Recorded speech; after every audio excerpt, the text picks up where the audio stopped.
कन्या वरयते रूपम माता वित्तम पिता श्रुतम बांधवः कुलमिच्छन्ति मिष्टान्नम इतरे जनहा. शेवटी जमलेल्या पाहुणे मंडळींना जेवायला काय मिळालं हे तशी कर्तव्य किंवा त्याच्यात आनंद असतो. एकदा लग्न जमलं की पहिल्या प्रथम काय करावं, तर माझा पहिला सल्ला असं असेल की लग्नासाठी जे कॅश प्लॅनिंग आपण केलेले आहे पैशाचं, त्याच्यासाठी एक वेगळं बँक अकाउंट उघडायचं आणि लग्नासाठी होणारा सगळा खर्च त्या एका बँक अकाउंट मधनं करायचा. लग्नाचा खर्च संपला की ते बँक अकाउंट क्लोज करायचं. म्हणजे भविष्यात कधीही किंवा अगदी इन्कम टॅक्सला सबमिट करायचं झालं तरी अकाउंट्स फार क्लिअर राहतात, छान राहतात. पंक्तीच्या कामाला ना छान बसून जेवायला मिळतं. तसं बुफेला नाही, हातात डिश घेतली आणि खाल्लं की निघालं. दोन्हीचे प्लस मायनस आहेत, कारण आपल्याकडे जागा कमी येत, आता लोकांना घाई असते. तो बऱ्याच जणांचा कन्सेप्ट असतो परत परत कोण काउंटरला येणार. तर यजमानाने तुम्हाला जेवायला बोलवलेलं आहे, तर यजमान काय बघत नसतो तुम्ही किती वेळेला एखादा आयटम घ्यायला जातो. अरे घे ना, जरूर घे. पूर्वी कसं 5 जिलब्या वाढायच्या, आग्रह असायचा पंगत म्हटल्यावर. पण यजमान आता 500-1000 माणसांना आग्रह करायला येऊच शकत नाही. मग मात्र अन्न उरणं किंवा फेकून देणं बंद होईल. आणि प्रत्येक कामावरती जेव्हा लग्नाचा सीझन असतो तेव्हा 10% जरी अन्न वाचलं तरी ती मागची चेन बघ ना. अन्न मार्केटला आलं, मी ते आणलं, मी कन्व्हर्ट केलं, मार्केटला आलं, ट्रक वापरले, डिझेल वापरलं गेलं, शेतकऱ्यांनी ते अन्न पिकवलेलं आहे, त्याच्यासाठी त्यांनी 4 महिने 5 महिने कष्ट घेतलेले आहेत. केवढं वाचणार आहे? नुसतं अन्न नाही वाचणार आहे, शेतकऱ्याचे कष्ट वाचणार आहे, देशाचे पैसे वाचणार आहेत. नमस्कार मंडळी. तर आजच्या भागात आपण गप्पा मारल्या किशोर गुप्ते सरांशी. ते ठाण्यातले एक फेमस केटरर आहेत आणि लग्नात कसं जेवायचं, काय काय खायचं, खूप सारे ऑप्शन्स असताना नक्की काय खायचं, लग्न प्लॅन करत असताना कोणत्या बाबी आपण लक्षात गेल्या पाहिजेत. आता पावसाळा आहे, ऑक्टोबर-नोव्हेंबरमध्ये लग्नाचा सीझन आहे आणि बरेच लोकांच्या लग्नाच्या प्लॅनिंग सुरू असतील, तर त्यासाठी आपण काय काय केलं पाहिजे. मराठी उद्योजकांना केटरिंगच्या व्यवसायात यायचं असेल तर त्यांनी काय केलं पाहिजे, अशा सगळ्याबद्दल आम्ही गप्पा मारल्या आहेत. तर हा एपिसोड शेवटपर्यंत नक्की बघा. धन्यवाद.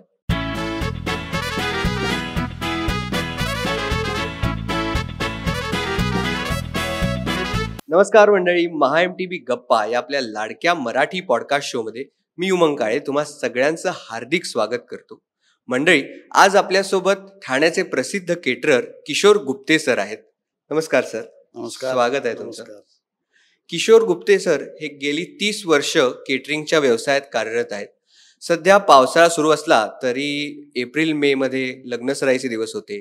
त्यानंतर आता ऑक्टोबर, नोव्हेंबर, डिसेंबर हा जो लग्नांचा पीक सीझन असेल त्या सगळ्याची तयारी आता सुरू झालेली आहे. तर एक केटरर म्हणून आपल्याला काय त्यामध्ये तयारी करावी लागते किंवा काय काय कॉन्ट्रीब्युशन असणार, ह्याच्यापासून आपण सुरुवात करूया sir. So nice of you Umangi, मला इथे बोलवलं आणि माझे विचार व्यक्त करायची संधी दिली. जर पहिलाच प्रश्न अगदी प्लॅनिंग वरती आलाय आणि मला खरंच बरं वाटलं, कारण ज्या दिवशी लग्न असतं तो दिवस अत्यंत चांगला जाण्यासाठी तुम्ही किती छान प्लॅनिंग करता याच्यावरती त्या दिवसाचं महत्त्व अवलंबून असतं. तर ढोबळमानाने जर बघायला गेलं तर सगळे केटरिंग प्लॅनिंग म्हटल्यावर जेवणाचा मेनू किंवा हॉल याच्या पुढे थांबतं. तसं नाहीये ते. छान लग्न करायचं असेल तर पैशाची व्यवस्था जी आपण बरेच वर्ष करत असतो, काही जण अगदी मुलांच्या जन्मापासून ती व्यवस्था करत असतात.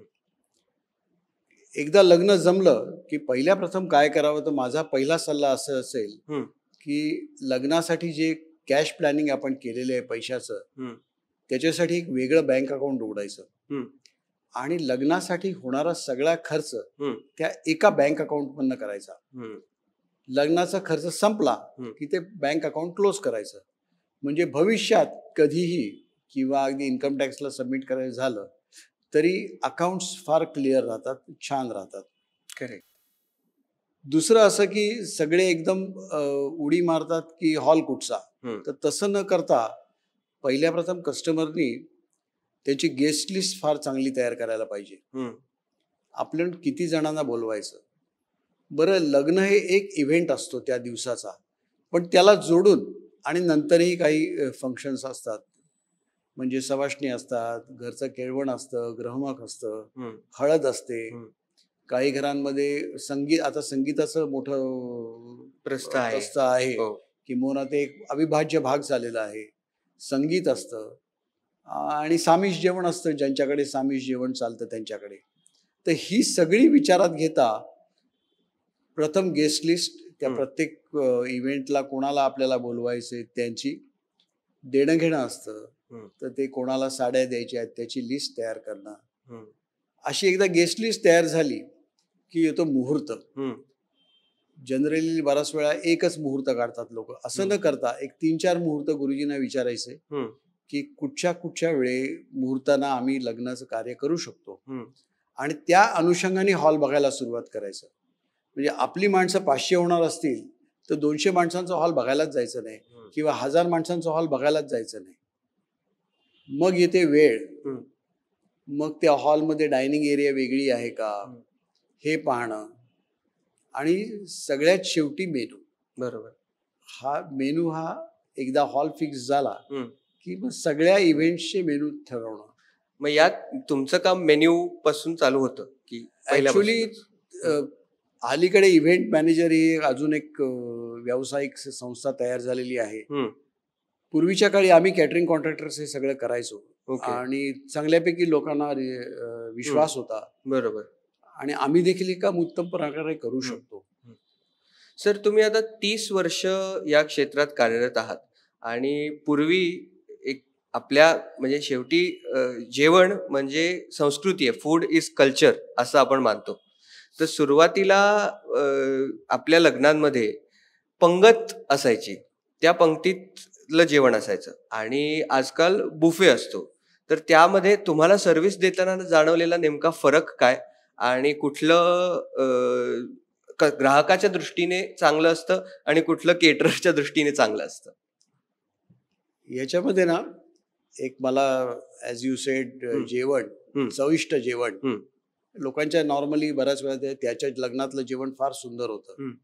एक संस्कृत श्लोक मला आठवला, असाच फेसबुकवरती वगैरे मी बघितला होता. कन्या वरयते रूपम, माता वित्तम, पिता श्रुतम, बांधवः कुलमिच्छन्ति, मिष्टान्नम इतरे जनः. शेवटी जमलेल्या पाहुणे मंडळींना जेवायला काय मिळालं ह्याची कर्तव्य किंवा त्याच्यात आनंद असतो. बरोबर. अर्थ साधा आहे, मुलीला रूप बघायचं असतं मुलाचं, आईला त्याच्याकडे असलेली संपत्ती, वडिलांना त्याचं करिअर, नातेवाईकांना त्याचं कुल, आजूबाजूचे नातेवाईक, आणि जमलेल्यांना भोजनाशी मतलब असतो. बरोबर. मी जेव्हा या व्यवसायात आलो 30 वर्षापूर्वी, तेव्हा जवळजवळ पंगत लुप्त होत चालल्या होत्या. फार माफक कामं असायची, आणि बुफे चांगल्यापैकी सुरुवात झाली होती. म्हणजे माझं सगळं करिअर बुफे करण्यातच गेलं. फार थोडी पंक्तीची मी कामं केली. पंक्तीच्या कामाला ना छान बसून जेवायला मिळतं, तसं बुफेला नाही. हातात डिश घेतली आणि खाल्लं की निघालं. दोन्हीचे प्लस मायनस आहेत, कारण आपल्याकडे जागा कमी येत, आता लोकांना घाई असते. एक पंगत कमीत कमी 40 मिनिटाची होते. आणि ती ॲट अ स्टेज किती माणसांची बसवू शकतो? आता ते हॉलच्या कॅपॅसिटीवरती आहे, पण जनरली पंगत बसवायची झाली तर एक लाईन 25 माणसांची व्हावी. ओके. त्याचं इक्वेशन असं आहे, कारण ते पूर्वी जे कमंडल होते त्या एका कमंडलात 25 माणसांचं जेवण वाढता यायचं. ओके. साधारणपणे 25व्या माणसाला 1-2 पळ्या भाजी किंवा आमटी उरायची. करेक्ट. त्याच्या पुढची पंगत असेल तर तो वाढणारा वाढपी विसरतो की मी शेवटचं कोणाला वाढले. त्याच्यामुळे 25 माणसांच्या 4 म्हणजे 100 माणसांची पंगत ही पूर्वी बसायची आणि कम्फर्टेबली वाढता यायची. पण पंगत वाढणं ही स्किल आहे, दोघांचंही आहे. म्हणजे वाढणाऱ्याचं पण स्किल आहे आणि जेवणाऱ्याचं पण स्किल आहे. बरोबर. बरेच जण म्हणतात की परदेशात बघा कसं 7 कोर्स मील असतं, आपलं पंगत हे कोर्स मीलच आहे. बरोबर. प्रथम ती खीर, बोटव्यांची खीर असते, त्यांनी तोंड थोडं गोड करायचं, मग पुरण खायचं, वरण भाताची मूठ फोडायची, मग गरम वरण आलं पाहिजे, तूप आलं पाहिजे, ते संपते नाही तो गरम गरम मसाले भात आला पाहिजे. ती चेन आहे आणि सिक्वेन्स आहे. तर तुम्हाला त्या पंक्तीच्या स्पीडने जेवायला लागतं सुरुवातीला तरी. नंतर काय व्हायला लागलं, डाएट पाहिजे लोक म्हणायला लागले नाही मी भात खात नाही. पण पार्टीनी म्हणजे ज्यांचं लग्न आहे त्यांनी पुरी सांगितलेलीच नाही तर तुम्हाला पुरी वाढणार कशी? करेक्ट. पण तो एक वैयक्तिक याचा भाग झाला. पण पंक्तीतलं जेवण मात्र निवांतपणे जेवता येतं, 40 मिनिटात आटपते. पण त्याला एक लिमिटेशन येतं, म्हणजे खूप जेव्हा माणसं असतात 500-600, तेव्हा 40 मिनिटं म्हणजे ते इक्वेशनमध्ये 1:30च्या सुमारास सगळ्यांनाच भूक लागते आणि मग खुर्चीच्या मागे लोक उभं राहायला सुरुवात होतात. तर त्याचा एक वाईट भाग आहे. वाईट म्हणजे तेवढा पसंत पडत नाही जो बसलेला असतो त्याला. जो उभा असतो म्हणतो अरे हा पहिला कधी उठणार, कधी लवकर संपवा. आणि त्या मानाने बुफेला काय होतं की काउंटर्स लावलेले असतात. मला लवकर जायचंय, मी जेवलो, माझ्या कामं केली, निघालो आणि पाहिजे तेवढं घेतलं. त्याच्यामुळे आता बुफे सोयीचा आहे. आणि मगाशी मी जे म्हटलं ना की पंगत वाढायची कशी याचं ज्ञान पाहिजे. म्हणजे चटणी वाढणाऱ्याला चटणी किती वाढायची, भाजी किती वाढायची, समोरचा म्हणते थोडी वाढ, त्याला कळलं पाहिजे. पण तसंच त्याला जेवायचं कसं हे समोरच्याला पण कळलं पाहिजे की आता मसाले भात आला, मसाले भात घेऊया, आता जिलबी खाऊया, आता भजी खाऊया, मग शेवटचा ताकभात झाला, आता जी पंगत उठली आणि ती जी मजा होती पार्वते पतये हर हर महादेव करून पंक्तीला सुरुवात करायची, ती एक वेगळीच मजा होती. ती मात्र आता लोक मिस करतात. अजूनही काही लोक म्हणतात की पंगत होईल का, पण पंक्तीची वाढणी करणारी माणसं आता आपल्याकडे मिळत नाहीत. पूर्वीच्या काळी जो वाढपी असायचा त्याला चटणी कोशिंबीर बनवता यायला लागायची, त्याला रांगोळी घालता यायला पाहिजे असं होतं. ही मुलं सुद्धा सकाळी 5 वाजता उठायची, छान आंघोळ वगैरे करून गंध लावायची आणि मग वाढपी, वेटर म्हणण्यापेक्षा त्यांना वाढपी म्हणणं योग्य होईल. आता आपल्याकडे सगळे वरणाला डाळ म्हणणारी मंडळी आली. त्याच्यामुळे आता मी रेकमेंड नाही करणार की मुंबईमध्ये तरी कोणी पंगत शक्यतो घेऊ नये, बुफेस घ्यावा. तो सोयीचा पडेल आणि सुटसुटीत पडेल. तुम्ही म्हटलात मिष्टान्ने इतरे जनाः, तर त्यावरनच माझा पुढचा प्रश्न आहे की आता लग्नात गेल्यावर जेवायचं कसं. म्हणजे बुफे जेव्हापासून चालू झाले तेव्हापासून ते मल्टिपल ऑप्शन्स बुफे लोक ठेवायला लागली. म्हणजे वेगवेगळे कुझिन्स लोकांना ठेवायला आवडतात आणि त्यातून मग जो लग्नाला शुभ आशीर्वाद द्यायला गेलेला माणूस असतो तो कन्फ्यूज होतो ना की नक्की खायचं काय आणि किती खायचं. तर तुम्ही गेल्या 30 वर्षांच्या अनुभवावरनं काय सांगाल की एक सगळ्याची चव पण आली पाहिजे आणि ओव्हर इटिंग पण नाही झालं पाहिजे, असं करण्यासाठी आपण खायचं कसं? खायचं कसं ऍक्च्युली हे सगळं सर्वस्वी माझ्या हातात आहे, किती खायचं आणि कसं. पण एक जनरल ठोकताळा म्हणून मी नक्की सांगेन की जेव्हा व्यवसाय सुरुवात झाली 30 वर्षापूर्वी, तेव्हा मेनू असा असायचा, एक गोड नॉर्मली गुलाबजाम, 2 भाज्या, पुरी, एक भात, एक डाळ, एक फरसाण आयटम म्हणजे कटलेट किंवा मिनी बटाटा वडा, चटणी, लोणचं, पापड, कोशिंबीर. साधारणपणे 13 आयटम व्हायचे, ते 12 ते 13, अगदी मीठ लिंबू लोणचं धरून. आता 40 आयटम होतात आणि येणारे खरेच कन्फ्यूज असतात की काय आम्ही जेवायचं काय. तर त्याला ना एक साधारणपणे मी एक पद्धत काढली होती की पहिले डिश काउंटरला जायचंच नाही, पहिले शेवट गाठायचा. खरकट्या डिश कुठे ठेवायच्या आहेत, हात धुण्याची व्यवस्था कुठे आहे, पान आहे का, मग आईस्क्रीम आहे का, आईस्क्रीम मध्ये व्हरायटी ठेवली आहे का, असं उलट यायचं. म्हणजे एक्झॅक्टली काउंटरवरती उलटा राहून घ्यायचा. त्याच्यानंतर स्टार्टर्स आहेत का, ते तर आधी कळलेलंच असतं, स्टार्टर वेलकम ड्रिंक. पण स्टार्टर वेलकम ड्रिंक घ्यायच्या आधी देखील डायनिंग एरियात जाऊन एकंदर काय पदार्थ आहेत याचा उलटा राहून घ्यायचा. यातले काही आपल्याला आवडणारे असतात, काही आपल्याला आवडणारे पदार्थ नसतात, काही नाविन्यपूर्ण असतात जे आपण कधीच ट्राय केलेले नसतात. तेव्हा वेलकम ड्रिंक घ्यायचं की नाही किंवा स्टार्टर खायचे की नाही हे आपल्याला पुढे काय जेवायचे हे बघूनच ठरवायचं. कारण असं तर होऊ शकत नाही मी सगळंच खाल्लं तर माझं पोटच भरणार आणि मी काहीच एन्जॉय नाही करणार. आपण बेसिकली एन्जॉय करायला जातोय जेवण. येस, आपल्याला जेवायचं. येस. आणि हे सगळे मुद्दे सर आपण आता बरेचसे ब्रंच बुफेज असतात त्यासाठी पण लागू होतात. अगदी हे फक्त लग्नात कसं जेवायचं यासाठी नाही, तर बुफे या कॅटेगरीच्या डायनिंग मध्ये जेवत असताना आपण काय विचार केला पाहिजे यावरती सर सांगताय. कॅटरिंग कॉन्ट्रॅक्टरचे सुपरवायझर किंवा तो स्वतः असेल त्याला विचार काय बाबा जेवणात काय काय आहे किंवा आज मी काय ट्राय करू. बराच वेळा ओळखीची मंडळी विचारायला येतात, पण अनोळखी असले तरी जाऊन विचारायचं की तुमची स्पेशालिटी काय आजची. कारण प्रत्येक कॅटर पार्टी सांगणार त्याप्रमाणे जेवण बनवणार, पण त्यात सुद्धा एखाद्याची स्पेशालिटी असते. आता माझ्याकडे दहीवडा होता, व्हेज बिर्याणी होती, तर मी सांगायचो बाकी ट्राय करू नका, माझ्याकडचं दहीवडा आणि व्हेज बिर्याणी ट्राय करा. टोमॅटो काकडी सलाड मांडलेलंच असतं. बरोबर. मग ते कशाला घ्यायचं? रोजचं आहे, लोणचं मी रोज घरी खाऊ शकतो, मग लोणच्यासाठी मी थांबू कशाला? मग काय करायचं, वेगळं सलाड लावलंय, फ्रूट चाट ठेवलंय, तर ते एक चमचा ट्राय करायचा, आवडलं तर ते आणखीन घ्यायचं. नाविन्यपूर्ण पदार्थ आधी थोडासा चमच्यानी आपल्या पानात घेऊन टेस्ट करायचा, आवडला तर मग न आवडणारे पदार्थ, एखाद्याला पालक आवडत नसेल तर मग पालकची भाजी त्यांनी ठेवली पण ती चॉईस म्हणून ठेवलेली आहे.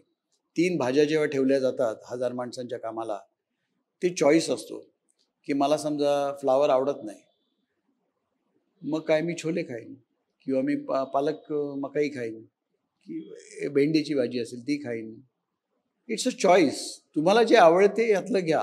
असा पास्ता ठेवलेला असतो, त्याच्यानंतर चाट ठेवलेलं असतं, तर काही जणांना वेळ नसतो, ते नुसतं चाट खाऊन जातात, ते डिश घेत पण नाहीत.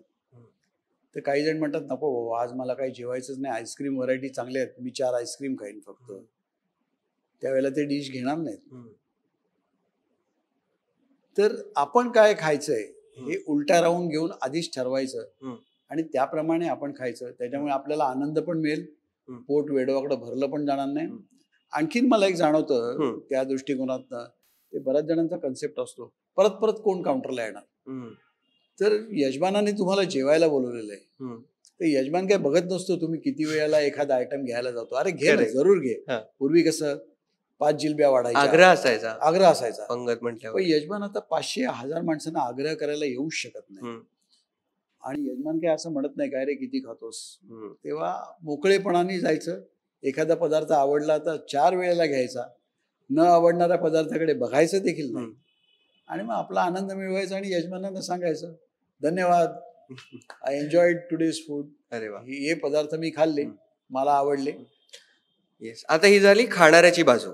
आता तुम्ही म्हणजे नंबर सांगताय की 1000 माणसांचं, 500 माणसाचं, तर त्याचं गणित तुम्ही कसं बसवता? म्हणजे बुफे जेव्हा असतो तेव्हा समजा 700 माणसं आहेत, तर 700 प्लेट जेवण जाणार आहे, तर आता 700 प्लेट जेवण म्हणजे किती किलो जेवण, हे गणित कसं काय बसवता? साधारणपणे ना एक अंदाज असतो, म्हणजे आचार्याला असतो, नवीन कॅटर येतात त्यांना हळूहळू येतो. तर साधारणपणे एक उदाहरण आपण घ्यायचं झालं तर 1 किलो कणिक लावली तर 20 ते 25 माणसांच्या पुऱ्या व्यवस्थित होतात. ओके. त्या हिशोबाने गणित बांधायचं की शेकडा किती कणिक लावायची. 4 किलो कणिक लावायची समजा.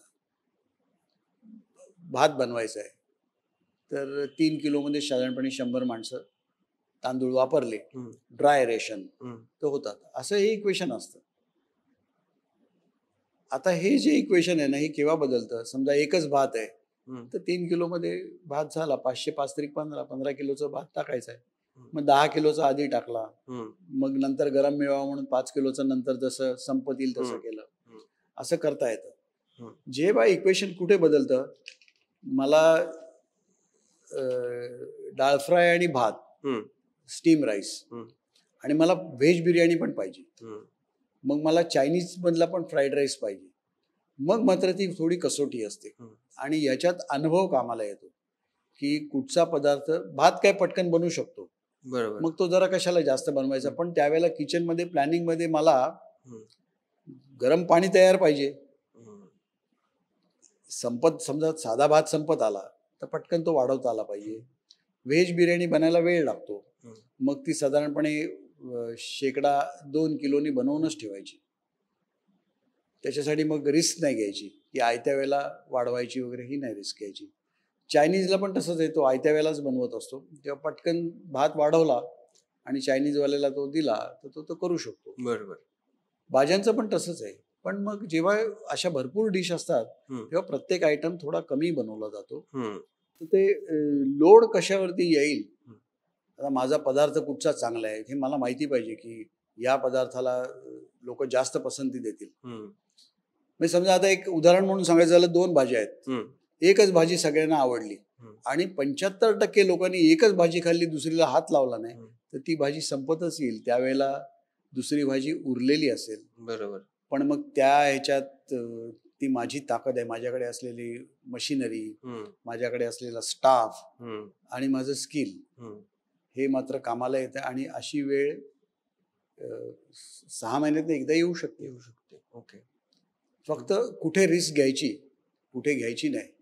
साधारणपणे ना धावपळ केव्हा होते माहिती आहे का?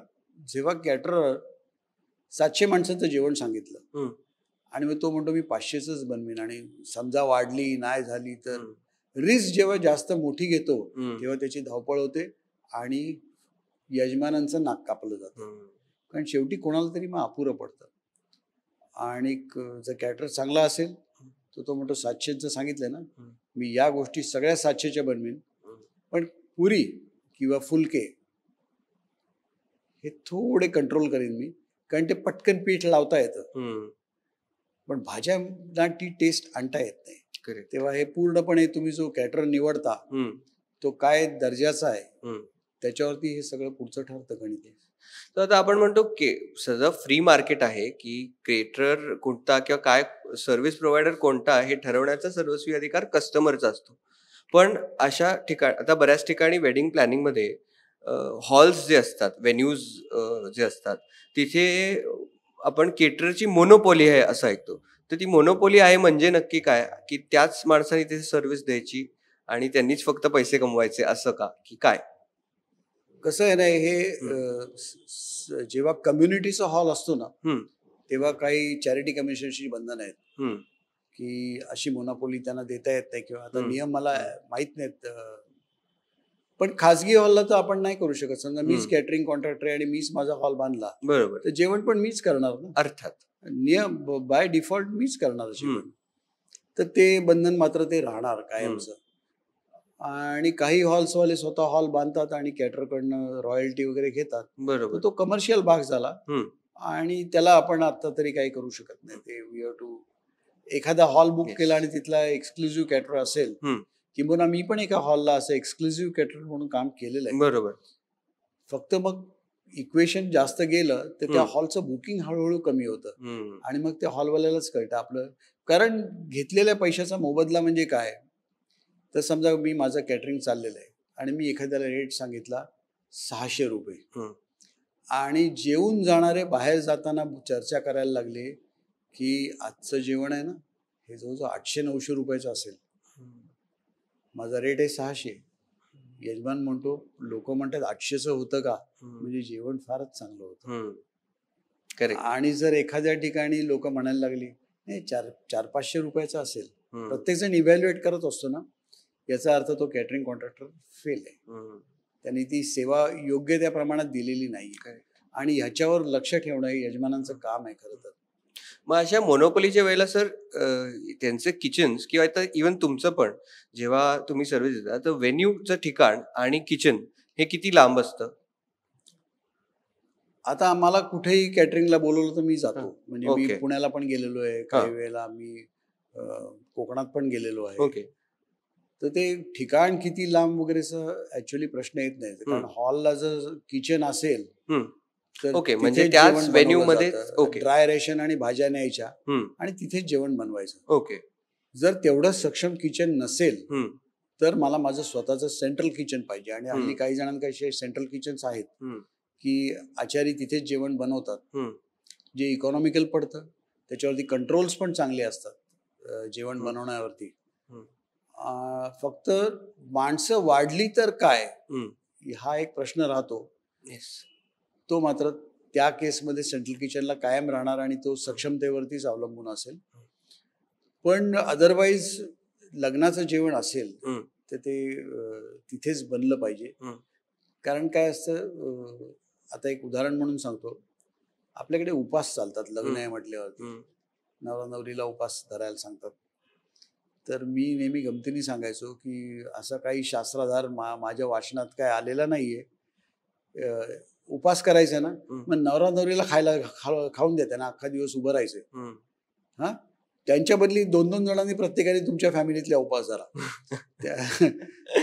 कारण ना बऱ्याच वेळेला मुलींना चक्कर आल्यावरती किचन मध्ये मागायला येतात, हो साखर आहे का. हम्म, तेव्हा माहिती असतं बहुतेक चक्कर आलेली दिसते, मग पटकन मीठ साखर बनवून लिंबू पिळून त्याला द्यायचं. तर हे अवॉइड झालं पाहिजे. त्याच्यामुळे जर किचन असेल तर ह्या सोयी पटकन देता येतात. समजा कधी कोणाला काय लागलं तर हळद असते, घरगुती उपाय आहे तो याचा नाही बारीक कट आलाय की पिना लागतात कधी कधी कामं करत असताना. तर आयडियली किचन हे तिथे हॉलला अटॅच्ड पाहिजे, म्हणजे गरम जेवण मिळतं, पुऱ्या वगैरे गरम मिळतात, फुलके गरम मिळतात. तर ते मात्र आणि इक्वेशन तर कमर्शियल इक्वेशन आहे, त्याला कोण आपण काय करू शकत नाही. पण मोबदला मिळवणं हे कस्टमरच्या हातात आहे. 1992 पासून ते आता 2024 पर्यंत तुमच्या प्रत्येक ऑर्डरमध्ये तुम्ही क्वालिटी आणि टेस्ट ही मेंटेन कशी करत गेलात किंवा वाढवत कशी गेलात? म्हणजे वेगवेगळ्या प्रकारचे इव्हेंट्स असतात, त्याच्या वेगवेगळ्या ऑर्डर्स असतात, वेगवेगळ्या रिक्वायरमेंट्स असतात, पण तीच क्वालिटी तीच टेस्ट देण्याकरता काय आपण काळजी घेतली पाहिजे? क्वालिटी तर स्टँडर्डाइज असते. म्हणजे मी एकदा ठरवलं की मी या दर्जाचं जेवण देणार, माझ्यापेक्षा देखील चांगल्या दर्जाचं देणारे असू शकतात, कारण त्यांचे क्लायंटेल वेगळं असतं. आता क्वालिटी म्हटल्यावर जे समोर येतं ना, ते जनरली लोक म्हणतात आजच्या जेवणाची क्वालिटी तेवढी चांगली नव्हती असं कॉमेंट ऐकायला येते. तर त्यांना ती ॲक्च्युली क्वालिटी नसते म्हणायची, त्यांना ती टेस्ट म्हणायची असते. क्वालिटी आणि टेस्ट या दोन गोष्टी वेगळ्या आहेत.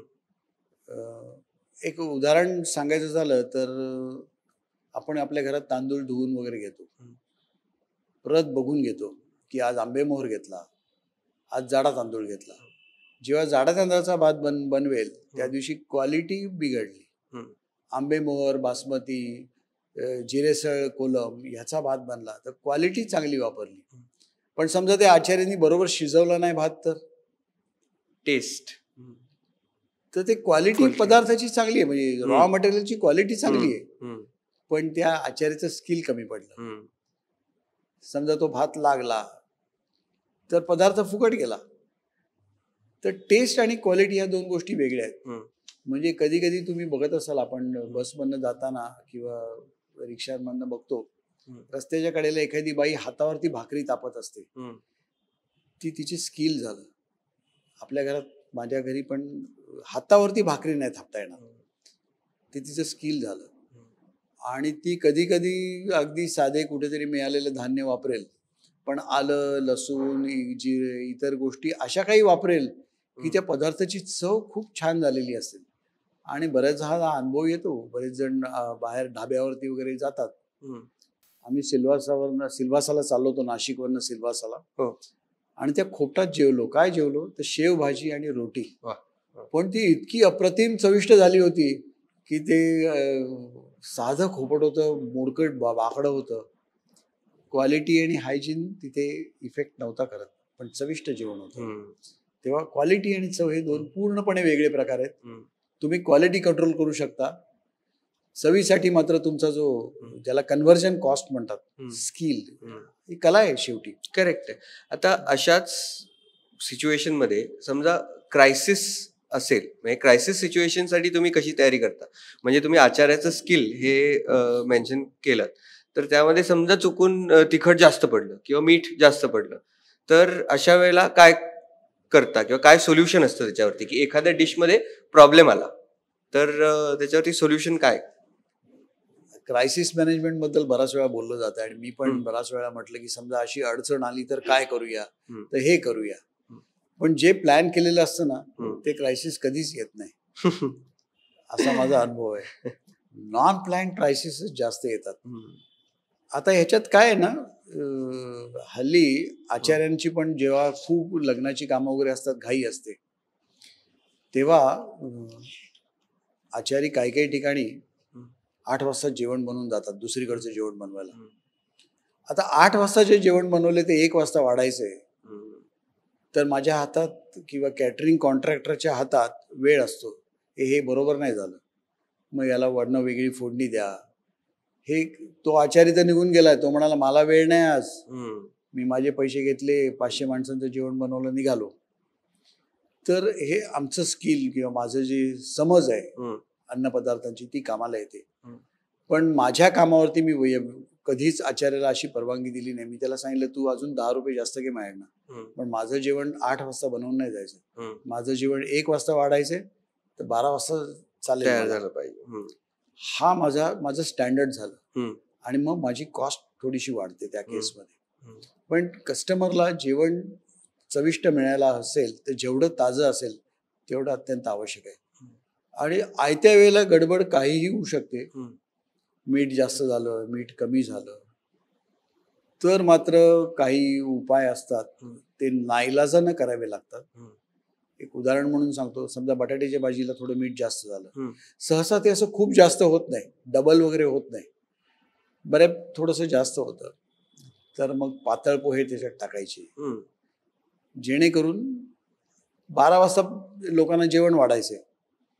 11:45ला बटाट्याची भाजी तयार झाली आणि त्याला मीठ जास्त झालंय तर काही करू शकत नाही. मग ते पातळ पोहे टाकून थोडंसं ऍडजस्ट करायचं. पण अशा प्रसंगी ना एक गोष्ट करायला हवी कॅटरिंग कॉन्ट्रॅक्टरनी, यजमानांना कल्पना द्यायला हवी की मी असं असं करतोय. उद्या त्यांना त्याच्यात पातळ पोहे टाकले ते दिसले तर त्यांना काय वाटेल? योग्य नाही ना ते. करेक्ट. यजमानांना टच मध्ये ठेवून अशी गोष्ट करणं फार रेअरली आवश्यक पडतं आणि ती करावी लागते. किंबहुना आता एक उपाय म्हणून सांगतो, समजा एखादी कुरम्याची भाजी बनवली, त्याला मीठ जास्त झाला किंवा चविष्ट नाही झाली आणि मला एक तासभर आधी कळलं, तर एवढ्या भाज्या कापणं हे फार मोठं काम आहे. मग काय करायचं, त्या ज्या भाज्या शिजलेल्या आहेत त्या उपसून घ्यायच्या, पाण्याने धुवून घ्यायच्या आणि दुसरी ग्रेव्ही वेगळी बनवायची, पूर्णपणे वेगळी ग्रेव्ही बनवायची आणि त्याच्यात त्या भाज्या फक्त सोडून द्यायच्या. हे होऊ शकतं. करेक्ट. आणि असे उपाय कधी काळी करावे लागतात. पण रेअरेस्ट केस. भात करपला तर मग यजमानानं सांगायचं ना, साहेब जरा थोडंसं अर्धा तास उशिरा सुरू करूया, नवीन पोतं उघडतो आणि भात बनवून देतो. तर हे असं गोष्ट होऊ शकतं. मगाशी जर आपण गणिताबद्दल बोललो की जास्त माणसं आली तर जेवण वाढवता येतं, पण समजा कमी माणसं आली, समजा 700 माणसांचं जेवण आपण तयार केलं आणि 500 माणसं आली किंवा 500 माणसं जेवली, तर त्या उरलेल्या अन्नाचं काय होतं? म्हणजे या wedding big fat Indian wedding बद्दल ची एक कंप्लेंट अशी आहे की खूप सारं फूड वेस्टेज होतं, खूप प्रमाणात, म्हणजे भारतभर होतं ते. तर त्या दृष्टीने तुम्ही कसे प्रयत्न करता ते कमी करण्यासाठी? हा तर खरा माझा जिव्हाळ्याचा प्रश्न विचारलास आणि याच्यावरती माझी खरंच सांगतो लोकांची भांडणं पण झालीत. थोडं इलॅबोरेट करायचं झालं तर नॉर्मली असा प्रश्न विचारतात, काय थोडं जोरात बोल, काय हो तुम्ही इलॅबोरेट करायचं झालं तर लोक विचारतात की तुम्ही या उरलेल्या अन्नाचं काय करता. तर मग एक काही वर्ष झाल्यानंतर माझ्या लक्षात आलं की हा प्रश्न आपल्याला नेहमीच येणार लोकांकडनं आणि मग मी ठरवलं हा जरा वेगळ्या अंगाने फेस करायचा. तर मी विचारतो, तुम्ही ज्या अर्थी विचारताय त्या अर्थी मला सांगा काय करायला पाहिजे. आणि मग त्याच्यातनं जे काही निर्माण होतं ते मी शेअर करतो आता, की नाही पण तुम्ही काय करता. असं थोडंसं झाल्यानंतर ते म्हणतात की तुम्ही अनाथ आश्रमात का नाही नेऊन देत. बरं मला एक सांगा, आता आपलं हे जेवण चाललंय हे साधारणपणे रात्री 10:30-11 नंतर आटपेल आणि समजा 100 माणसं कमी आलेत, अन्न उरलंय, तर मी ते अनाथाश्रमात नेऊन द्यायचं रात्री 10:30, 11, 12 वाजता. हो म्हणजे त्यांच्या मुखी लागेल ना. म्हणजे म्हटलं आता मला एक सांगा, तोपर्यंत अनाथाश्रमातल्या मुलांनी जेवण थांबवून तसंच बसून राहायचं का. नाही पण ते त्यांना होईल ना. अहो होईल कधी, त्यांची जेवण 7:30-8ला होणार, मग रात्री आल्यानंतर परत त्यांनी जेवायचं काय नको असलं तरी. नाही मग ते दुसऱ्या दिवशी, पण मग हे टिकवणार कोण अन्न. अन्न पॅरिशेबल आहे, ते नाशवंत आहे, टिकवणार कोण. मग त्यांच्याकडे तेवढं पातेलं पाहिजे अनाथाश्रमाकडे की अन्न गरम करून ठेवा. मग त्या बायकांनी रात्री उठायचं, ते अन्न गरम करायचं, ठेवायचं. म्हणजे तुम्ही उरवणार म्हणून लोकांनी तयारी करून ठेवायची. नाही, त्याच्यात अजून एक वेगळा अँगल पण आहे की समजा तुमचं ते थांबले जेवायचे आणि तुमचं अन्न नाही उरलं तर त्या मुलाने उपाशीच झोपी जायचं का. नाही मग काय करायला पाहिजे? हम्म. म्हटलं पहिल्या प्रथम तुम्ही हा जो प्रश्न विचारलात ना, हा प्रश्न चुकला. तो कसा काय? सोशल विचारात घेता मला किंवा कोणालाही अन्न उरल्यानंतर अनाथ आश्रमाची आठवण का यावी? माझ्या घरी आज लग्न आहे, 100 लाडू बुंदीचे लाडू पाठवून देतो, त्याचा स्वीकार व्हावा. असं का नाही घडत? किंवा 50 जणांचं मी मसाले भात पाठवून देईन, तुम्ही आज शिजवू नका. किती वाजता जेवता? 7 वाजता रात्री. 6 वाजता मसाले भात 50 माणसांचा तुमच्याकडे पोचता होईल. असं का नाही होत? हे व्हायला पाहिजे. उरलेले अन्न अनाथ आश्रमाला द्या. बरं, मग दुसरा अँगल असा येतो की मग भिकाऱ्यांना वगैरे का नाही देत? तळ्यावरती भिकारी असतात. त्याच्यात धोका असा आहे ना उमंग, की समजा एखाद्या शहरात कळलं की ह्या किशोर गुप्तेंच्या कामावरती अन्न उरलं की हे वाटतात भिकाऱ्यांना, तर लग्नाचे पाहुणे यायच्या आधी भिकाऱ्यांची लांग तिथे लागलेली असेल. तुम्हाला ते चालेल का? तुमच्या लग्नाची मंडळी येत आहेत छान छान साड्या वगैरे नेसून, आणि भिकारी आपले त्यांची पातेले घेऊन 50 भिकारी लाईनीमध्ये उभे आहेत. 7 वाजल्यापासून लाईन लावतील ते की इथे आपल्याला जेवण मिळतं. बरं, याच्यात धोका आहे काय माहिती का? समजा बासुंदी उरली, मग बासुंदी पण त्यांना द्यायची, कारण आम्ही नंतर त्याचं काहीच करू शकत नाही, आमच्याकडे फ्रीज नसतो. आणि एखाद्या भिकाऱ्यांनी ही बासुंदी घरी घेऊन गेला आणि 3 दिवसानंतर खाल्ली, ज्याच्याकडे फ्रीज नाही काय नाही, त्याला विषबाधा झाली, मग पोलीस एन्क्वायरी फेस कोणी करायची? तेव्हा उरलेलं अन्न फेकून देणं हे कॅटरिंग कॉन्ट्रॅक्टरकडे तरी त्याच्याशिवाय पर्याय नाही. पण ना, याला अजून एक मी प्रश्न नेहमी त्यांना विचारतो की उरलेल्या अन्नाचं काय करता, याच्यापेक्षा अन्न उरू नये म्हणून काय करायला पाहिजे, याच्यासाठी माझ्याकडे भरपूर सोल्युशन. हाच माझा पुढचा प्रश्न आहे. तुम्हीच विचारला, तुम्हीच उत्तर द्या. प्रश्न विचारा, अन्न उरू नये म्हणून काय करायचं, त्याला भरपूर उपाय आहेत. पहिल्या प्रथम आता ह्याच्यात पण 2 प्रकार आहेत.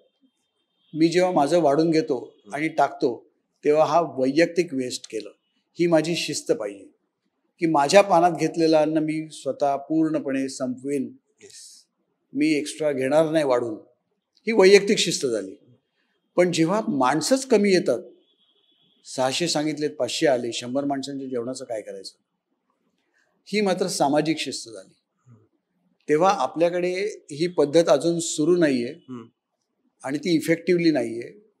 RSVP ज्याला म्हणतात, आता RSVPचा फुल फॉर्म मला माहित नाही, तो फ्रेंच शब्द आहे, म्हणजे तुम्ही येणार असाल तर कळवा. आणि जेव्हा तुम्ही कळवताना मी जेवायला येईन, तेव्हा जेवायला आवर्जून जा. बरं, यजमानांवरती पण जबाबदारी आहे की त्यांनी कळवलं असेल ना की मी जेवणार नाही, पण मी वधूवरांना आशीर्वाद द्यायला येऊन जाईन, तर यजमान घाई करतात, नाही माझ्याकडे जेवलंच पाहिजे. असा आग्रह यजमानांनी पण त्यावेळेला नाही करायचा. हा, तू मला कळवलं नाहीस ना, तू जा. मग मात्र अन्न उरणं किंवा फेकून देणं बंद होईल. आणि प्रत्येक कामावरती जेव्हा लग्नाचा सीझन असतो तेव्हा 10% जरी अन्न वाचलं तरी ती मागची चेन बघ ना. अन्न मार्केटला आलं, मी ते आणलं, मी कन्व्हर्ट केलं, मार्केटला आलं, ट्रक वापरले, डिझेल वापरलं गेलं, शेतकऱ्यांनी ते अन्न पिकवलेलं आहे, त्याच्यासाठी त्यांनी 4 महिने 5 महिने कष्ट घेतलेले आहेत. केवढं वाचणार आहे? नुसतं अन्न नाही वाचणार आहे, शेतकऱ्याचे कष्ट वाचणार आहेत, देशाचे पैसे वाचणार आहेत. सो अन्न उरू नये म्हणून काय करावं हे आपण पाहूया. अन्न उरणार नाही आणि छान सगळ्यांना त्याचा आनंद मिळेल. किंबहुना याच्यामध्ये ना काही सार्वजनिक संस्था आहेत, म्हणजे NGOs वगैरे असतात, त्यांची बऱ्यापैकी जेवणं चालतात. काही काही ठिकाणी तर महिन्याला 1 जेवण असतं. तिथे पण मला surprisingly they call we are social people, पण त्यांच्याकडे अन्न उरण्याचं प्रमाण भरपूर असतं. पण त्यांनी RSVP किंवा मी या अमक्या संस्थेचा मेंबर आहे, मी आज जेवणार नाही, मी आज नुसतं येऊन मीटिंग अटेंड करेन आणि जाईन. तिथे जरी हे झालं ना, सुरुवात झाली ना, तरी ती चेन पुढे छान चालू राहील. आणि आपण सगळे मिळून तो प्रयत्न करूया की अन्न उरू नये म्हणून काय करायचं. सर, तुम्ही काही वर्ष रेस्टॉरंट व्यवसायात सुद्धा आला होता, तर त्या दरम्यान म्हणजे आता आपण लग्नाच्या बुफेचं जेवण तयार करणं ते म्हणजे गणित पाहिलं, प्लेस वाईज पाहिलं, तसंच एखाद्या रेस्टॉरंटमध्ये मग ते वेगवेगळ्या क्विझिनचं रेस्टॉरंट असतं, त्या त्या जागेनुसार, त्या त्या मार्केटनुसार असतं. म्हणजे पाचपाखडीमध्ये आपण खाऊ गल्ली पाहिली ठाण्याच्या, हो. तर तिथे अगदी चायनीज, मेक्सिकन पासून, बेगल्स पासून ते सगळं आपल्याला मिळतं. तसे वेगवेगळ्या एरियांमध्ये वेगवेगळे रेस्टॉरंट्स असतात त्यांच्या मागणीनुसार. तर तिथे मग अन्न वाया जातं का रेस्टॉरंट्समध्ये कधी? रेस्टॉरंटमध्ये अन्न एवढं वाया जात नाही. हं, कारण जे काही प्रिपरेशन्स असतात त्या हं. बेसिकली, हं. आणि त्या काही उरलं तर चांगले फ्रीजर्स असतात, ओके. फ्रीज होतात ते दुसऱ्याशी. साधारणपणे 3 दिवस ग्रेव्ही बनत नाही. हं. नॉर्मली एव्हरीडे बनते. हं, जुजबी काय उरली असेल तर. हं, म्हणजे आता त्यांच्याकडे इक्वेशन्स असतात हं. की आज संकष्टी आहे, हं. म्हणजे आज आपल्याकडे कस्टमर्स कमी येतील. बरोबर. ते रॉ प्रिपरेशन्स तयार असतात. हं. फायनल प्रिपरेशन करून ते सीझनिंग करून दिलं जातं पुढे. करेक्ट. हं, आमचं इक्वेशन असतं ते मिनिमम गॅरंटीवरती चालतं हं, कॅटरिंगचं. हं, म्हणजे तुम्ही मला सांगितलं आज 500 माणसं, की 500 माणसांचं जेवण द्यायला मी बांधिलंय, हं, तिथे अपुरं पडता कामा नये. हं. 550 झाली आणि तुम्ही मला जेवण अपुरं कसं पडलं, तर मी सांगू शकतो मिनिमम गॅरंटीचं मी बांधिलंय, मी पुढे नाही. आम्ही करत नाही असं सहसा. रेस्टॉरंटला ते इक्वेशन लागू होत नाही. हं. आणि रेस्टॉरंटमध्ये बऱ्यापैकी अन्न वेस्टेज कमी हं. असतं, पण एवढं नाही राहत. वैयक्तिक कोणी टाकलं प्लेटमध्ये वगैरे तर ते जास्त जातं. करेक्ट. त्याचा पुढचा भाग आला सर, असं कधी होतं का, क्रायसिसचाच हा एक भाग आहे, की तारीख ठरली आहे, इव्हेंट आहे 25 तारखेला आणि काय लग्न बारसं जे काही एक तत्सम इव्हेंट आहे आणि त्याचं केटरिंग कॉन्ट्रॅक्ट आहे, 300 माणसांचं जेवण आहे. त्यानुसार तुम्ही सगळे त्याला लागणारं सामान साहित्य विकत घेतलंय आणि त्यांनी इव्हेंटच कॅन्सल केला. तर अशा वेळेला म्हणजे काय होतं आणि त्याच्यात तुमची पॉलिसी कशी असते? इव्हेंट कॅन्सलेशन आणि रिफंडच्या बाबतीत? याच्यातनं काय नॉर्मली असं हं, होत नाही. म्हणजे माझ्या हं, 30 वर्षात असं झालेलं नाहीये, हं, पण असं होऊ शकतं. हं, आणि याला काय कारणं असतात, की हं, एक अत्यंत वाईट म्हणजे कोणातरी डेथ होणं हं. किंवा अनएव्हॉइडेबल सर्कमस्टन्सेस करेक्ट, असतात हे. करेक्ट. तर थोडंसं ना आता इक्वेशन मोठं व्हायला लागलेलं आहे. म्हणजे हं, डिशचा रेट ₹800, ₹1000 व्हायला लागलेला आहे. हं, तेव्हा ही पॉलिसी हं, कॉन्ट्रॅक्टर बरोबर आता लोकांनी सुरुवातीलाच ठरवायला पाहिजे. हं, आता कॅटरिंग कॉन्ट्रॅक्टरचं म्हणाल ना, तर समजा मला कोणी सांगितलं, की हं, अगदी आदल्या दिवशी सांगितलं, हं, की आमचं उद्याचं लग्न कॅन्सल झालंय. वैयक्तिकरित्या मी काय करीन? हं, त्यांच्यावरती तो प्रसंग आलेला आहे. हं, मी माणसांचं बुकिंग केलेलं आहे. हं, माणसांचं बुकिंग म्हणजे काय, की माझ्याकडे येणारा आचारी, हं, वेटर्स हं. यांना मी उद्या माझ्याकडे काम आहे, आहे. तुम्ही या, मॅन अवर्स त्यांचे रिझर्व्ह झाले. रिझर्व्ह झालेले आहेत. हं, म्हणजे काय, ते उद्या दुसरीकडे कुठे जाणार झालं नाहीत. नाही. हं, तर ह्यांना काहीतरी देणं आवश्यक असतं. हं, कारण तो उद्या माणूस बेकार आहे. समजा दुसरीकडे कुठेच कामं नाहीत किंवा आहेत, त्याने हं. दुसरी कामं घेतली घेतली नाहीत. नाहीत. मग तो किती नुकसान सहन करणार? बरं, हं, आज माझ्याकडे काहीच कामं नाहीत, 50 माणसं मोकळी झाली. त्यांना दुसऱ्या दिवशी दो कॅटर म्हणेल, मी कशाला जास्त माणसं ॲब्सॉर्ब करू, माझे पैसे जातील. तेव्हा माणसांचं माझ्यावरती जबाबदारी आहे. हं, समजा मी गुलाबजाम बनवून ठेवलेत 1 दिवस आधी, गुलाबजाम बनवू शकतात, श्रीखंड बनवू शकतं, तर त्याची कॉस्ट आहे. हं, पण मी समजा तांदूळ खरेदी केलेले आहेत, हं, ते तर काही मी वापरणार नाहीये. हं, मी भाजीवाल्याची ऑर्डर थांबवू शकतो. हं, मार्केटमध्ये भाजी विकली जाऊ शकते. जे माझ्या कंट्रोलमध्ये आहेत त्याचा बेनिफिट मी वैयक्तिकरित्या त्या कस्टमरला देईन. हं, पण आचार्याचं बुकिंग आहे त्याला निदान 50% तरी द्या, असं काहीतरी ॲग्रीमेंट अशी यायला पाहिजे टर्म्स. हं. पण तो वाईट प्रसंग आहे खरं तर. बरोबर. अशी वेळ कोणावर येऊ नये. येऊ नये. पण आता ती तयारी पाहिजे. हं, आणि हॉलचं म्हणाल ना, तर हॉलवाल्यांचा पैसे परत देणं कठीण असतं. कारण हं. त्यांनी 4 एन्क्वायरी आलेल्या आहेत, तुम्हाला हं. हॉल दिला. हं. पण आता माझे नुकसान झालं ना. हं. तर ते हॉलवाल्यांचं त्यांनी दुसरी डेट दिली तर ठीक आहे. नाहीतर ते मात्र इक्वेशन आधीच ठरवायला पाहिजे. बरोबर. स्पष्टता पाहिजे. कोविडमध्ये बऱ्याच वेळा असं झालं, हं. की लोकांनी हॉल बुकिंग केले आणि कॅन्सल झालं. तर Cancel. हॉलवाल्यांनी पैसे नाही परत दिले. हं. पण कॅटरिंग कॉन्ट्रॅक्टचा माझा खर्चच झाला नसेल, तर मी कशाला लोकांचे पैसे पकडून ठेवू माझ्याकडे? हं. ॲडव्हान्स सुद्धा परत देईन मी. बरोबर. आता सर गेली 30 वर्ष तुम्ही या केटरिंग सर्व्हिस इंडस्ट्रीमध्ये आहात. तर वेगवेगळ्या म्हणजे आर्थिक स्तरातील, वेगवेगळ्या सामाजिक स्तरातील, वेगवेगळ्या कल्चरल बॅकग्राऊंडचे लोकं तुम्हाला भेटलेत. तर त्यांच्यासाठी सर्व्हिस म्हणजे जनरेट करत असताना तर पर्सनलाइज सर्व्हिस तुम्ही कशी देता आणि त्यातील काही अनुभव तुम्ही सांगू शकता का? आता पर्सनली सर्व्हिस म्हणण्यापेक्षा ना, समजा माझ्याकडे एखादं राजस्थानी माणसाचं काम आलं, मी महाराष्ट्रीयन आहे, किंवा राजस्थानी कॅटरकडे किंवा गुजराती कॅटरकडे बरेचसे महाराष्ट्रीयन लोक, आम्ही गुजराती कॅटर अपॉइंट केलाय म्हणून अगदी अभिमानाने जात असतात. आता गंमत अशी आहे की आमचं जे मोठ्या कामांचं इक्वेशन असतं ते एका आचार्यावरती नसतं. म्हणजे मिठाई बनवणारा आचारी वेगळा, भाज्या बनवणारा वेगळा, पुरी बनवणारा, फुलका बनवणारा, रोटी बनवणारा वेगळा, फरसाण बनवणारा वेगळा, असे एका कामाला 4-5 लोक लावलेली असतात. तर समजा एखाद्या आचार्याने दांडी मारली ना तरी बाकीचे दोघे तिघे तेवढं सांभाळून घेऊ शकतात, तेवढे ते तयारीचे असतात. पण जर महाराष्ट्रीयन पद्धतीची डाळिंबी उसळ द्यायची तर त्याला महाराष्ट्रीयन आचारी पाहिजे. बरोबर. तो आम्ही मारवाडी कॅटर पण तो बोलवेल, आयडियली बोलवायला पाहिजे. आणि जर दाल बाटी बनवायची असेल तर मी दाल बाटी बनवणारा मुंबईतला स्पेशल आचारी बोलवून त्याच्याकडनं ती बनवून घ्यायला पाहिजे, मी बनवायला नाही पाहिजे ती. उंधियो असेल तर उंधियो बनवणारा चांगला माणूस जो असेल त्याच्याकडनं तो बनवायला पाहिजे. माझ्या माणसाकडनं मी बनवून घेतला तर माझे पैसे वाचवणं हा उद्देश असतो त्याच्यामध्ये. पदार्थाला ती चव येत नाही कारण त्याला ते त्याचं वजन माहिती असतं. आता पर्सनलाइज सर्व्हिस जी आहे ना ही पदार्थाच्या टेस्टमध्ये सहसा येत नाही, कारण तो आचारी वेगळा आणला की तो त्या दर्जाचा किंवा त्या चवीचं जेवण बनवणार हे माहिती असतं. पर्सनलाइज सर्व्हिस म्हणजे काय, मी जेव्हा उभा असतो कामावरती आणि समजा 500-1000 माणसांचं लग्नाचं काम आहे की माझं लक्ष एवढं पाहिजे, माझ्या सुपरवायझरचं लक्ष एवढं पाहिजे की अमक्या अमक्या माणसाला ना तो आलाय बघ त्यांना ना नेहमी विदाऊट शुगर चहा पितात ते.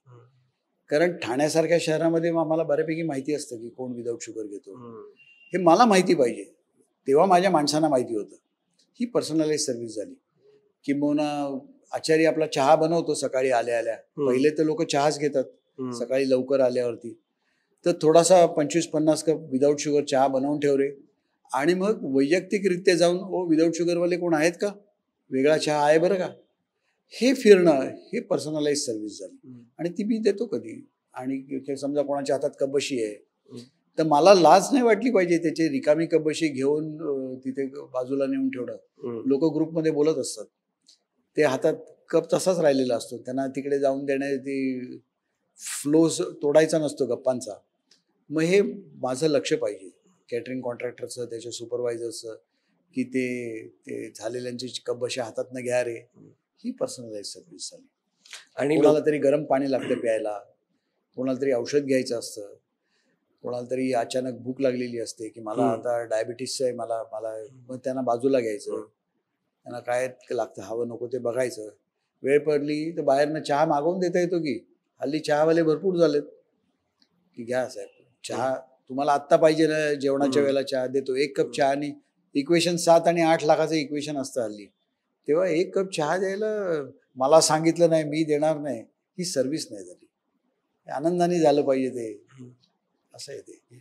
त्यापैकी सर लोकांचे काही भन्नाट त्यामधनं अभिप्राय आलेत असे तुमच्या आठवणीत राहिलेले?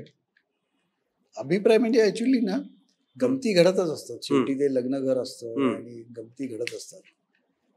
त्या गमती आपण आनंदाने घ्यायच्या. कधी कधी कॅटरिंग कॉन्ट्रॅक्टर सॉफ्ट टार्गेट असतं की 2 पार्ट्यांमध्ये कधी काय पूर्वी जास्त व्हायचे, आता तसं सहसा होत नाही की रुसवे फुगवे असतात. मग best way is catering contractor असं त्या काळी होतं. तेव्हा सगळ्यांना सांभाळून घ्यायचं, छानपैकी कामं करायची. आणि वैयक्तिक मी अनुभव शेअर करेन जो म्हणजे माझं, तुम्हाला माहिती पाहिजे की पार्टी कोड आहे. म्हणजे ती पार्टी जरा थोडीशी टेस्ट बद्दल आग्रही होती आणि त्याने आधीच मला सांगितलं होतं आमची माणसं टेस्टला येणार, आणि सामिष जेवण होतं, मटणाची टेस्ट होती आणि ते 4-4, 5-5 जण टेस्ट करणार, त्यांना ते तसंच मिळालं पाहिजे. आता काय नाही, जेव्हा मोठा ग्रुप असतो ना तेव्हा इंडिव्हिज्युअल टेस्ट देणं शक्य नसतं. ही ॲव्हरेज टेस्ट असते की लहान 10 वर्षाच्या मुलाला पण ते खाता आलं पाहिजे, 85च्या वयोवृद्धाला पण ते खाता आलं पाहिजे आणि मध्यम याला पण ते चविष्ट वाटलं पाहिजे. ते तिखट ही काय फार मोठी चव नाहीये. चविष्ट जेवण हे वेगळं, तिखट वेगळं, चविष्टपणा वेगळा. तर मग मला पण विचारात पडलो होतो की ह्यांनी जर, आणि आयत्या वेळेला अशी टेस्ट बदलता येत नाही फार मोठी काय, की मग काय करावं. तर मी एक छोटासा प्रयोग केला, गंमत केली म्हणजे ती तशी, की आचार्याला सांगितलं ना, सगळ्यात पहिली कुठची चव कळत असेल नवमंग सगळ्यांना, तर मिठाची चव कळते.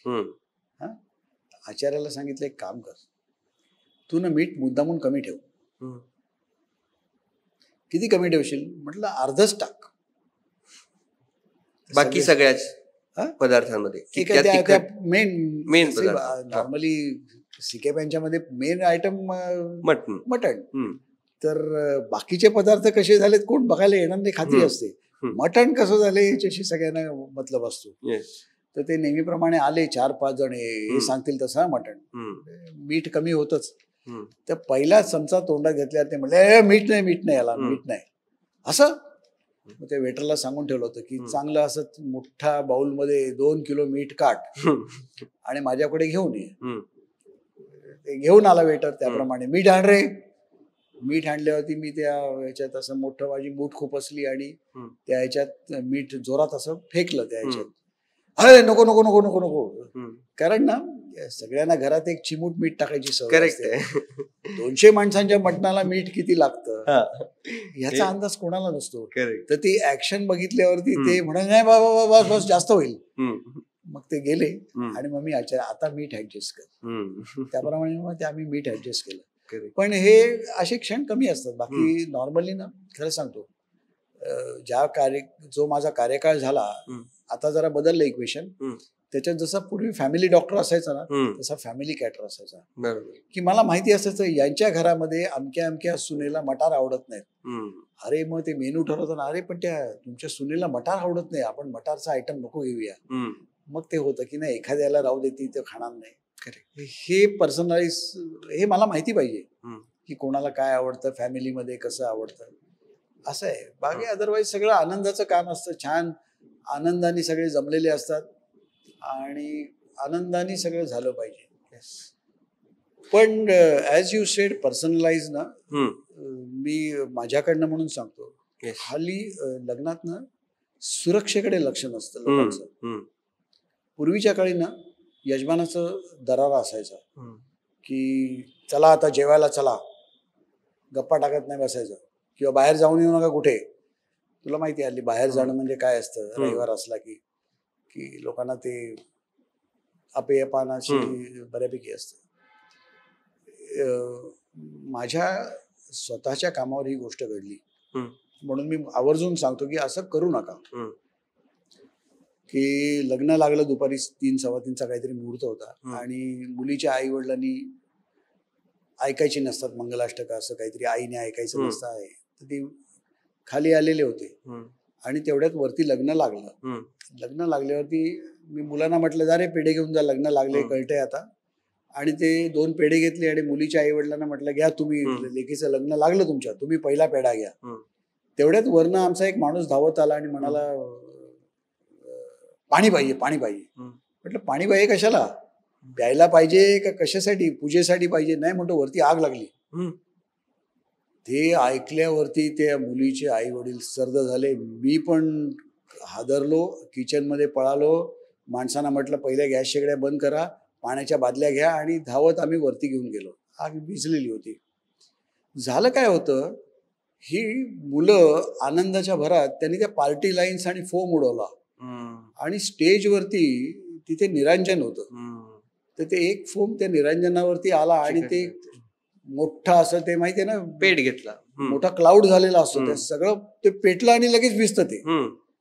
पण कोणाच्या तरी केसावर पडलं होतं, ते केस थोडेसे जळले आणि मग 1 तासभर सगळे ते मुलीचे आई वडील हादरले, त्यांचं बीपी शूट झालं. तर ह्या गोष्टी करू नका असं मी सांगतो. उचलण्याचे पण प्रकार, उचलण्याचा प्रकार तर म्हणजे आता हे मी ऐकू नये, मी माझ्या कामावर घडलेलं नाहीये, ते एका मुलाला उचललं आणि ते तोल गेले आणि पडले. त्या नवऱ्या मुलाची मान आयुष्यभरासाठी वाकडी झाली. स्पॉन्डिलायसिस झालं त्याला आणि ती सरळ होत नाही.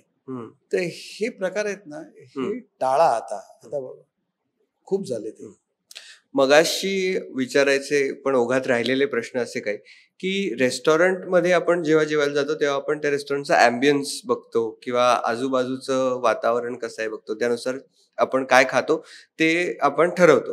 म्हणजे मानसशास्त्राचा विचार केला तर तुमच्या प्लेटमध्ये काय आहे, ते किती सजवून दिलंय, त्याच्यावर किती लाईट पडलाय ह्याच्यावर न ठरतं की तुम्ही आज किती खाणार आहात. तुमच्या भुकेपेक्षा पण तुमच्या आजूबाजूच्या सराउंडिंगमुळे तुमच्या खाण्यावरती, त्या डिसिजनवरती इन्फ्लुएन्स त्याचा असतो. तसाच लग्नांमध्ये डेकोरेशनचा काय इम्पॅक्ट पडतो, म्हणजे ॲज अ केटरर तुम्ही काय ऑब्झर्व केलंय की डेकोरेशनचं महत्व? अत्यंत महत्वाचा आहे तो. जेवढी चव महत्वाची तशी लग्न आणि या मंगल कार्यात त्याला डेकोरेशन आपण म्हणतो, पण प्रेझेंटेबिलिटी हा जास्त चांगला शब्द आहे. मी जेव्हा बुफे मांडतो तेव्हा तो प्रेझेंटेबल असावा. करेक्ट. माझी ती भांडी असतात ती स्वच्छ पुसलेली छान चकचकीत हवी. त्याच्यानंतर त्याला जी खाली फ्रील लावलेली असते, आम्ही थोडं अजून व्हॉल्यूम, ती फ्रील जी लावलेली असते आम्ही ती योग्य वेळात धुतलेली हवी. त्याच्यावर डाग नको. टिश्यू पेपर आम्ही जे देतो ते त्या प्रसंगाला साजेसे किंवा त्या रेटला साजेसे हवेत. समोर नावाचा बोर्ड हवा, काय पदार्थ ठेवलाय. याच्या अलावा हल्ली म्हणजे पूर्वापासून ती पद्धत आहे की लोक मेनू ठरवतात, पण बाकीचे आता काय डिशचे रेट पण खूप वाढलेत.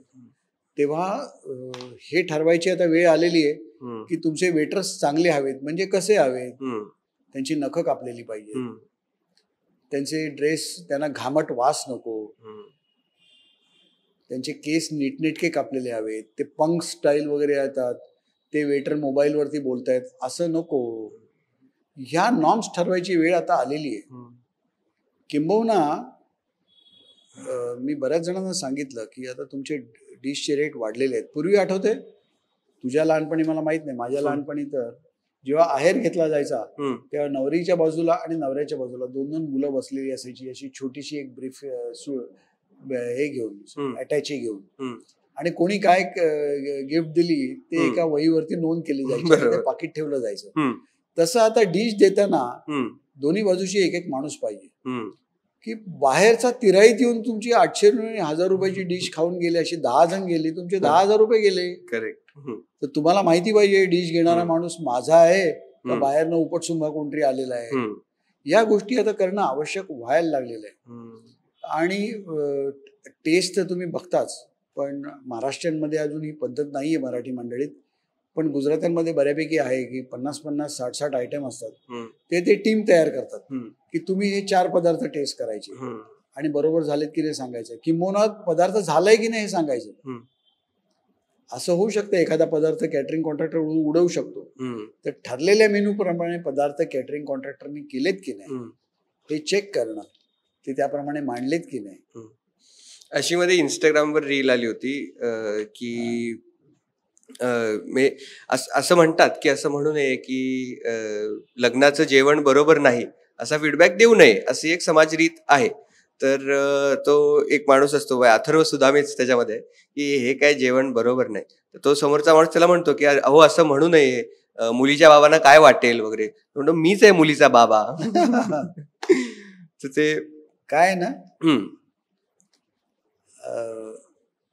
आता काय झालंय, कोणीच जेवण चांगलं नाही असं सांगत नाही. यजमानांना नेहमी सगळे सांगू आजचं जेवण फार सुंदर होतं, आणि मग ते यजमान पण त्याच इम्प्रेशन खाली, तो कॅटर आहे ना त्याचं जेवण नॉर्मली एवढं खास नसतं. आमच्याकडे त्यांनी टॉप केलं, आम्ही सांगितलं होतं त्याला. दे कॅरी रॉंग इम्प्रेशन. मुळात चव आणि प्रेझेंटेशन याची स्टँडर्ड्स ठरलेली पाहिजेत आणि योग्य ती कल्पना दिली पाहिजे यजमानांना की, आणि ही कोणी द्यायची तर त्या व्यक्तीच्या जवळच्या यजमानांना तर वेळ नसतो त्या दिवशी, नातेवाईकांनी सांगायचं की गडबड होते, आयत्या वेळेला तसं जास्त काय चवीमध्ये फरक करू शकत नाही. पण नंतर त्या कॅटरिंग कॉन्ट्रॅक्टरला सांगणं हे नातेवाईकांचं किंवा त्या नेमून दिलेल्या व्यक्तीचं आणि यजमानाचं काम आहे की आम्हाला अपेक्षेप्रमाणे जेवण नाही मिळालं. आणि हे यजमानांनी पहिल्या प्रथम ऍक्सेप्ट करायला पाहिजे की हो अशी गडबड झालेली आहे. ते वेगळ्या इम्प्रेशनमध्ये असतात की सगळेजण सांगून जातात अरे लोकांनी कौतुक केलं, आमचं कौतुक केलं, पण तसं नसतं. वास्तविक तसं घडलेलं नसतं. हा ते सुदामेनी ते म्हणालेत ना. म्हणजे आता एक सांगतो ना उदाहरणार्थ, चपट्या पुऱ्या आल्या, चपटी पुरी आलीच नाही पाहिजे ना, फुगलेलीच पुरी आली पाहिजे. करेक्ट. योग्य वेळात आली पाहिजे. त्याच्यानंतर तो पुऱ्यांचा ढीग लावतात, तर पुऱ्यांचा ढीग नाही लागलेला पाहिजे. तुम्ही मोठा थाळा घ्या, त्याच्यात मांडून ठेवा, मग पुढच्या ताटात येऊ द्या. ही सगळी सर्व्हिस पार्ट ऑफ इट. आणि हे लक्षात ठेवलं तर ते होईल आणि त्याची थोडी कॉस्ट पण येईल. ती बेअर करायची तयारी पण पाहिजे. कारण चपटी पुरी फेकून देणं, येऊनच न देणं, त्याच्यासाठी तो माणूस बसवायला लागतो. बरोबर. एक माणूस आली 550 आणि 600 रुपयाला पडतो. तर ते आवश्यक आहे. आणि याच्यावरती यजमानांनी कोणाला तरी नेमणूक करणं हे अत्यंत आवश्यक आहे. आता लग्न व्यवस्था जी आहे ते एक इमर्जिंग मार्केट आहे आणि किंबहुना ते वाढतच जाणार आहे. तर अशामध्ये तुम्ही म्हटलात की हॉलवाल्यांचे स्वतःचे केटरिंगचे बिझनेस असतात किंवा केटरिंग बिझनेसवाल्यांचे स्वतःचे हॉल असतात. तर आता हे हॉल्सचं इक्वेशन वर्षभराचं कसं असतं? म्हणजे किती लग्न होतात? म्हणजे आपण ऐकून आहे लग्नाचा सीझन एप्रिल मे मध्ये असतो आणि ऑक्टोबर नोव्हेंबर डिसेंबर मध्ये असतो. काय झालंय ना, आता हॉलचं इक्वेशन आहे ना ते थोडं कठीण आहे. कारण वर्षाला साधारणपणे 90 ते 100 मुहूर्त असतात. त्यात शनिवार रविवारचे मुहूर्त पहिले बुक होतात. आणि मग आता असं इम्प्रेशन झालेलं नाही की हॉलच्या व्यवसायात भरपूर पैसा मिळतो. आता जो हॉल बांधतो, कोटी रुपये खर्च करतो, तो सहसा कधी कॅटरिंगची दगदग करायला जात नाही. एखादा रेअरेस्ट मध्ये कोण असेल तर तो नेहमी कॅटरिंग कॉन्ट्रॅक्टर नेमतो, त्याच्याकडनं त्याची रॉयल्टी घेतो आणि त्याचं छान चाललेलं असतं. पण हॉलचं इक्वेशन खरोखर कठीण आहे आता. कारण 90 आणि 100 दिवस हॉल गेला, समजा 100 दिवस गेला, पण 265 दिवस तो मेंटेन करायला लागतो, त्याचा टॅक्स असतो, तो स्वच्छ ठेवायला लागतो, त्याचा खर्च तो या 100 दिवसावरती येतो. त्याला एक छोटा उपाय असा आहे की मी एकदा मंडळींना सांगितलं, पण सहसा कोण तयार होत नाही. ज्या दिवशी मुहूर्त असतो ना त्या दिवशी हॉल नाही मिळत. सगळे हॉल बुक झालेले आहेत, हॉल अवेलेबलच नाही. मग काय करायचं ना, लग्न अगदी छोट्या हॉलमध्ये किंवा घरगुती स्वरूपात करायचं. घरची 50 माणसं, हा, आणि ज्या दिवशी हॉल मोकळा असेल, आणि असे दिवस काही भरपूर असतात, दर 3 दिवसांनी एक दिवस हॉल बुक असतो, म्हणजे 2 दिवस मोकळे असतात. जेव्हा हॉल मोकळा असेल त्या दिवशी लोकांना मोकळेपणाने जेवायला बोलवायचं. त्यावेळेला ते हे नाही सांगू शकत आम्हाला 3 ठिकाणी लग्नाला जायचं, कुठे कुठे यायचं, आज एवढी काही जेवणं नाही आहेत, आज आमच्याकडे या जेवायला. बरोबर. आणि त्यावेळेला मात्र हॉलवाल्याला सांगायचं आज तुझं बुकिंग तसं पण झालं नसतं, तर मी हॉल बुक करतो, पण मग मला डिस्काउंट मिळणार असेल तर. बरोबर. असं जर 6 महिने झालं ना, तर हॉलवाले ऑफ सीझन डिस्काउंट 50% पर्यंत सुद्धा खाली घेतील. कारण ज्या दिवशी मला पैसेच मिळणार नाहीत, त्या दिवशी मला 1 लाख नाही मिळणार आहेत, मला 50,000 मिळाले तरी मला हवे आहेत, असे 10 दिवस झाले तरी मला 5 लाख रुपये मिळणार आहेत. हे आता व्हायला हवं. हॉल मोकळा असताना मी रिसेप्शन करीन आणि माझं कमर्शियल डील, माझे पैसे वाचतील, हॉलवाल्याला काम मिळेल, आमच्या वेटर लोकांना पण काम मिळेल, आचारी पण मोकळे असतील. ते एकाच दिवशी लग्न आणि मुहूर्त केलं पाहिजे असं करायचं. छोटंसं लग्न करायचं घरी छान, आणि मग मस्तपैकी छान जेवणं करायची, एंटरटेन करायचं लोकांना, मोकळी करण्याला. आपल्याला लोकांना जेवायला घालायचं हे तुम्ही कधी ठरवलं? म्हणजे तुम्ही या क्षेत्रात कधी पदार्पण केलं? आणि त्याला जोडूनच असा प्रश्न आहे की मराठी तरुणांना या केटरिंगच्या व्यवसायात यायचं असेल तर तुम्ही त्यांना काय सल्ले द्याल? काय ना, मी आधी नोकरी करायचो, पण एकंदर माझं जे काही शिक्षण झालं होतं त्याच्यावरनं माझ्या लक्षात आलं की आपण आता नोकरीमध्ये काही जास्त प्रगती करू शकत नाही, आणि मी व्यवसाय करावा या मताचा झालो की तिथेच आपण काहीतरी कर. आपल्या स्वतःच्या हिमतीवरच ते असतं. हम्म. जसं शिक्षणाशी तसं काय महत्व नसतं. आणि माझं शिक्षण याचं जेवण बनवणं किंवा केटरिंग कॉलेजचं नाही, माझं बेसिक BSc झालं होतं माझं. तर ना अशा ह्याच्यातमध्ये मला आमचे दादरचे एक खळे म्हणून आहेत, प्रकाश खळे म्हणून, ते एकदा काही कामानिमित्त भेटले आणि ते म्हणत होते की काय रे, आपल्या समाजातली कोण मुलं हल्ली तयार होत नाही, भयंकर मेहनत आहे, पण जो 5-7 वर्ष टिकून राहील तो चांगला नावारूपाला येईल, पैसे पण मिळतील. तर ते माझ्या डोक्यात कुठेतरी होतं. आणि मग संधी आल्यावरती मी त्यांना फोन केला की मी असं असं सुरू करायचा प्रयत्न करतोय, करू का? म्हणाले कर ना, जरूर कर, सगळी मदत करेन मी. आणि आपण म्हणतो ना बऱ्याच वेळा की मराठी माणूस मराठी माणसाला मदत करत नाही, ते मी त्याच्याशी सहमत नाही. जेव्हा मदत केली जाते त्याच्यानंतर ती मला मदत मिळाली हे कोण सांगत नाहीत मुलं, म्हणून तो मदत करणारा हात आखडतो. खळे यांनी मला जी मदत केली, म्हणजे आता गंमत सांगतो, मदत म्हणजे अशी उचलून मदत असं नसतं कधी. ते पहिल्या माझं लग्नाचं काम मिळाल्यावरती मी त्यांना सांगितलं मला पहिलं लग्नाचं काम आहे, छोटी कामं चालूच होती, काम मिळालंय मला, ते असं असं आहे. ते म्हणाले मग ते रसमलाईचं काय करणार तू? म्हटलं मला माहीत नाही. मग एक काम कर, रसमलाई मी बनवून पाठवतो तुला. आणि त्यांनी किती माणसं आहेत, एवढी आहेत ना, एवढी रसमलाई पाठवतो, माझे पैसे मला देऊन टाक. पैशाचं इक्वेशन आहे, ते देणंच आहे. तर ते झालं. बरं, दुसऱ्या महिन्यात मला अजून एक काम आलं रसमलाईचं. मी खळे साहेबांना फोन केला, म्हटले सर ते परत रसमलाई आहे, तुम्ही द्याल ना मला? तर ते मला ओरडले. म्हटले किती दिवस माझ्याकडनं घेणार? पहिलं काम होतं म्हणून मी दिलं, आता माणसाचा नंबर देतो, त्याला बोलव, तो सांगेल त्याप्रमाणे त्याला दूध आणि पदार्थ आणून दे, तरच स्वस्त होणार, नाही तर काय तू धंदा करणार? आणखीन गंमत सांगतो, त्यावेळेला पंक्तीचं हे सगळं संपत आलं होतं, तर मला पंगत वाढणं जमायचं नाही. मग त्यांना जाऊन सांगितलं की साहेब, मी त्यांना सर म्हणायचो, की सर ते पंक्तीचं मला काही जमत नाही. म्हणाले परवा माझं काम आहे, ये तिकडे. तर मी आपला सकाळी नाश्त्याच्याच वेळेला जाऊन उभा राहिलो. आता ते तर तयारीचे होते, त्यांच्याकडे मॅनेजर्स वगैरे होते. ते आले 10च्या सुमारास, नाश्ता वगैरे झाल्यानंतर मला बघितलं. मला किती वाजता आलास? म्हटलं 8 वाजताच आलो. त्यांच्या नजरेत कौतुक दिसलं की पंगत सुरू होणार आहे 12 वाजता. मग मी कुठचाही मुलगा 12 वाजता आला असता ना, मी 8 वाजताच हजर. शाबास, मी तुला कळतंय की आपल्याला खरोखर शिकायचंय. आणि मग मी उभा राहून फक्त ते काय करतात ते बघत होतो. आणि मग मला कळलं की हे शिकणं असतं आपण, की आपली पोझिशन चुकत होती. आपण पंक्तीत हवं नको करत विचारत फिरायचं नाही. ते शेवटी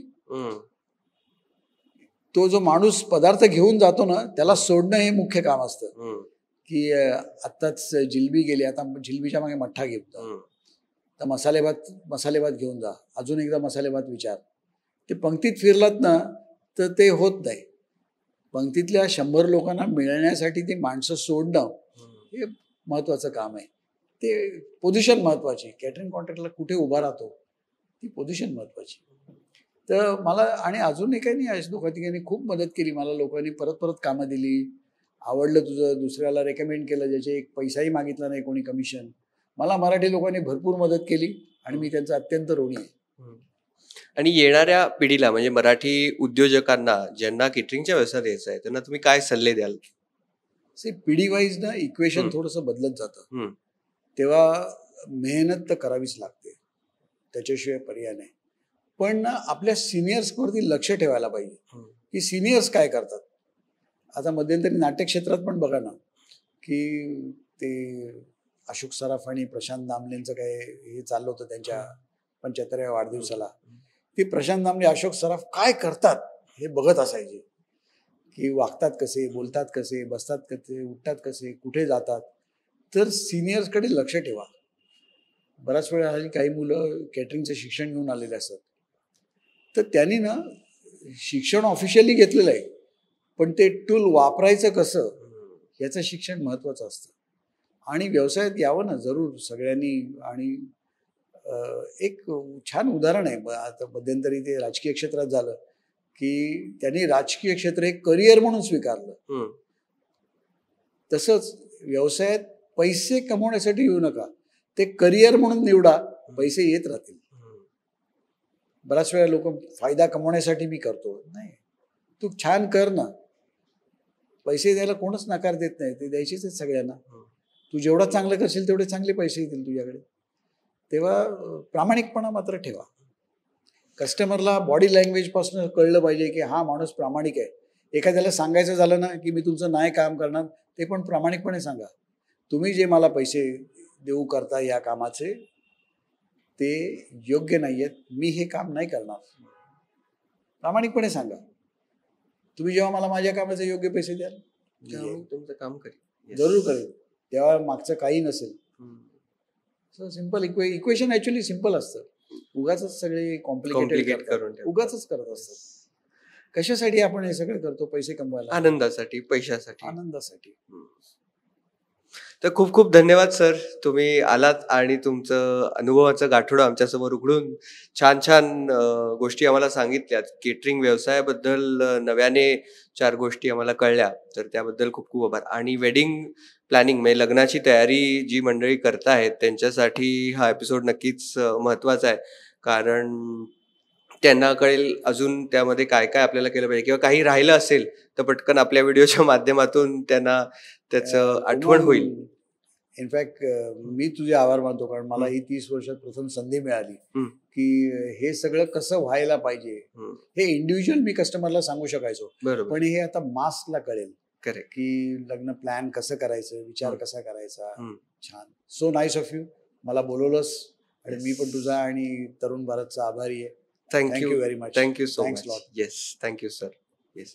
तर हे होते किशोर गुप्ते सर, आणि आपण आजच्या भागामध्ये खूप छान गप्पा मारल्यात. तुम्हाला हा एपिसोड कसा वाटला हे मला कॉमेंट्समध्ये नक्की कळवा, आणि महाएम टीव्हीला सबस्क्राईब करायला विसरू नका. आणि पुढच्या पॉडकास्टमध्ये तुम्हाला काय ऐकायला आवडेल तेही मला कॉमेंट्समध्ये कळवा. खूप खूप धन्यवाद.